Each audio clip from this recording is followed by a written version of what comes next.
Hi there, I'm Robin J. from Gem Radio Theater, and I've written a poem called The Night Before Opening Night.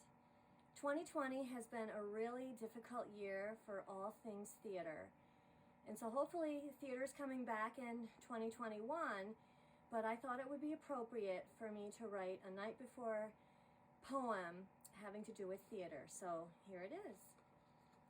The Night Before Opening Night. 'Twas the night before opening night, and all through the theater, not a creature was sleeping, except the leading actor. He was snoozing without care on the backstage couch, but the director was a miserable grouch. I'm the costumer, and I have to tell you, it was tense and horrendous. Made me wish I was getting drilled at the dentist. The stage manager and I, and the other cast and crew, attempted to simmer down her bubbling stew. Nothing is right! The set is all wrong! The costumes are crap! I picked a bad song! Our lead doesn't know all of his lines, and we open tomorrow! We're all out of time! What can we do? She's out of control. She'll tear out her hair. She's on a bad roll. She drank too much coffee and not enough food. How can we alter this terrible mood? Do I hear a noise? What is that sound? We don't need another distraction. The director wants some satisfaction. As the supporting cast and crew shuffled around, attempting to soothe our curmudgeonly director down, the sound grew. And with it came a dim light from behind the curtain on that awful night. It sounded like fanfare, a flourish of sorts. What was it, we wondered, as director continued her retorts. The sound got louder and louder, and soon drowned her out. Then silence abounded as the director continued to shout.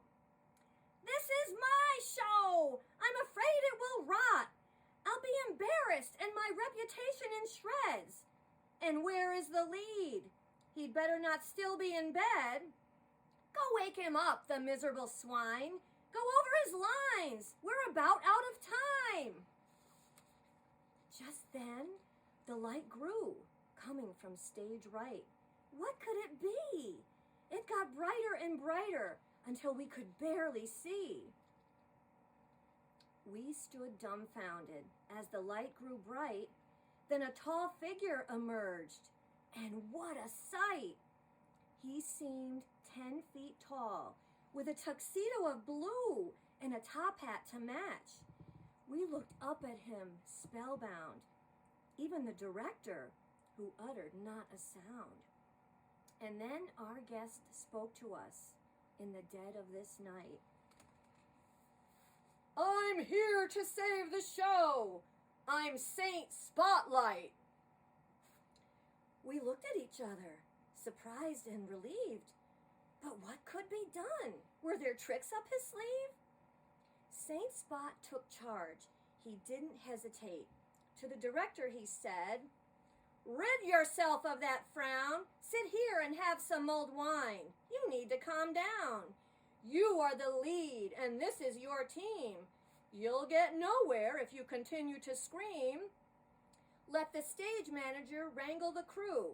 You take a break and get back in line. It will all come together. It does every time. He then said to me, the costume designer, Go get some strong coffee and wake up the lead. Go over his lines until he can say them at speed. Okay, backstage crew, let's get the props sorted. Arrange the table in order, the furniture in place.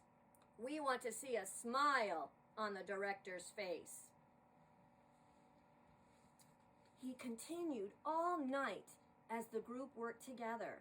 By 6 a.m., we were ready to dress and run the show with lights and tech, and eventually with success.